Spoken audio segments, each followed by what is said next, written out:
Hey guys, welcome to another episode of AppQuest. I'm your host Daniel. Today we're going to be taking a look at Micromon for iOS. Now this game is making its way up the iOS charts right now, and it's 99 cents. Now this does have in-app purchases, but it's a Pokemon clone, or the closest thing to a Pokemon clone that you can get in the App Store right now, and it's actually really cool.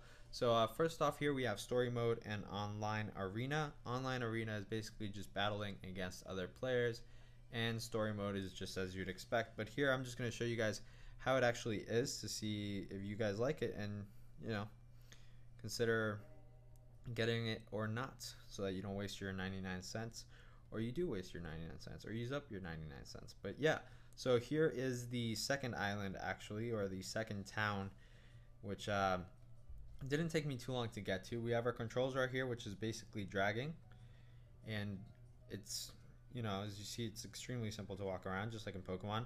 And here we have our shoes. If we double tap, it's quick sprint, and you can really see that the graphics are a lot like Pokemon, but I feel these are even a little bit better. They're a little bit more refreshed and less arcadey.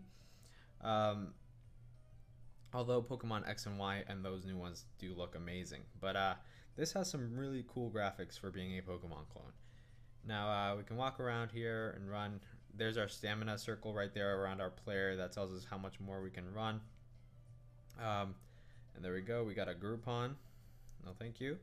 And here you can talk to people. This is kind of your main action button right down here. And you can scroll through the story like that. Now at the beginning of the game, it's very simple. All you do is pretty much get introduced to the story of what's going on in this town, or in the towns, or in the whole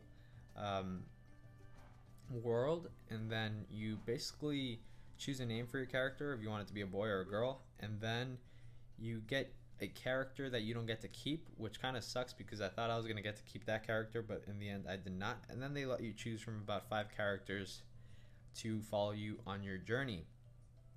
And yeah, you can walk into houses by tapping here, so you kind of don't walk in straight like you do in Pokemon, but it's very similar.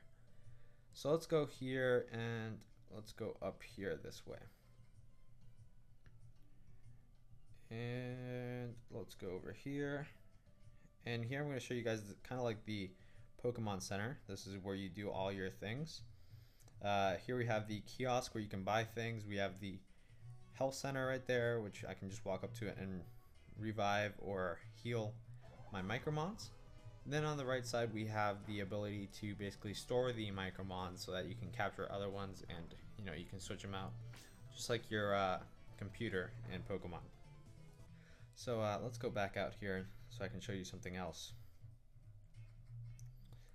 Alright, so top left hand corner right here we have the party, profile settings, database, arena, and save and load.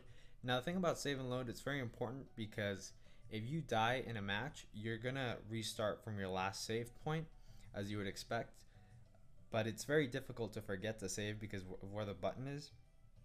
And it's happened to me a few times where I've had to go through a lot of cutscenes over again because of forgetting to save. So after every long cutscene, I recommend you save.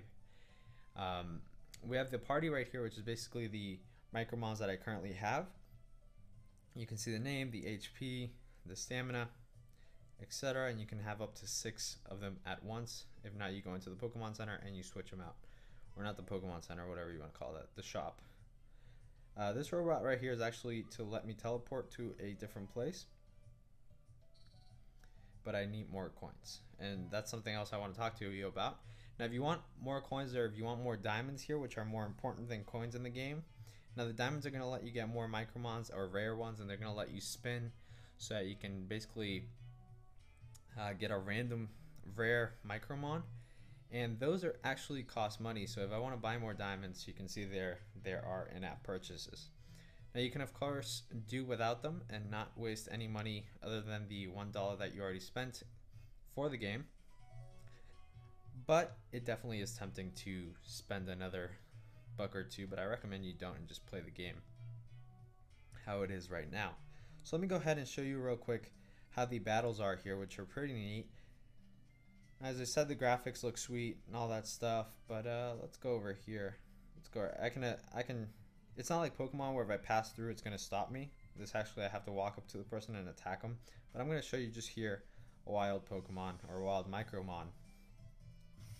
And it has a lot of cues from not only Pokemon but also Digimon, because you're in a digital world and these are digital Micromons and there's a bunch of digital things to it. So it's kind of like a Pokemon and Digimon mix. And it's pretty good. On the top left hand corner we can see these are actually your turns, because sometimes the yours or theirs will go twice or even more than that. It really all depends depending on the speed of the Micromon, but most likely it'll be only twice. Yeah, so that's so you know who's going next. Now here I have a kind of quick bite subtle attack. It's not that great, but it's of course going to work on wild Micromons. I do have a regenerate health one here. And of course this evolves just like in Pokemon. There's 3 evolutions I believe. And there's rare Pokemon, super rare Pokemons, etc. And you can actually catch them exactly like in Pokemon. Now the different thing here is that hopefully I don't capture this one, but we have different normal, easy, and 100% capture. These are basically like your different Pokeballs. So we're going to go with normal here, hoping that I don't really get it because I don't really like this one, but you can see how it's like digitally capturing it. And come on, there we go. So we get it, and it's going to play this animation that it does every single time you capture one. And you can of course just skip right through that, but we're going to show it to you real quick. And there we go. And yeah, that's pretty much it for the battles. That's pretty much how every battle is going to be. Of course, the difficulty is completely different when you actually battle one of the real people. And yeah, I mean, the game is actually pretty robust. And it has, I don't know, apparently like 150 Micromons that you can capture in total, which is really cool. Now, see, it tells you the rarity or if it's common or anything right down here. And you can go into your bag, just like in Pokemon, get your whatever things you need, heals or whatever. And you can run away. Now the runaway thing actually barely ever works. Okay, good thing it worked here. But I've gotten into a few situations where I'm about to die and I needed to go revive the Micromons, and I just completely died and I had to go back from my last save point. So can't really go into that cave right now because it's still closed. And I'm just really showing you just some more of the map. But feel free to leave now. I mean, if you don't want to see anything else, it's pretty much the game. So go get it if you like it, or don't get it, and don't spend your dollar on something you don't like. And yeah, you can see the maps are big because it took me a while to get to that city, or not the maps, the towns. And here we get into the ship. This is going to take me back to the original town where I came from, which isn't a beach. And there's actually a story behind this, and there's a full-on real type of Pokemon story, which is kind of cool that there's actually a story to this game, and it's not just walking around and catching Pokemon or Micromons. And you can kind of see the difference from the beach area to this area. Everything changes, the whole themes change. And yeah, I mean, that's pretty much it for this game. I just wanted to show you guys this game because I know it's climbing up the charts, and I don't want you to waste your money if you don't think you're going to like it. And yeah, here's your main town where you're going to start off. This is basically your portal back to outside of the world if you want to get out. It's your teleporter to the real world, but can't use it right now because I can't go back to the real world. I'm in the digital world. And yeah, guys, that's it for this video. Thank you for watching. If you have any questions, feel free to go ahead and ask down below. Here are the other menus here, which, I mean, there's no real point to go over. We have the different eggs here, which are just different Micromons that you can get. And yeah, you have your ranked match and all that stuff. And yeah, guys, that's it for this video. As I said, do subscribe to this channel for more app videos, and we'll catch you guys in the next one. Goodbye.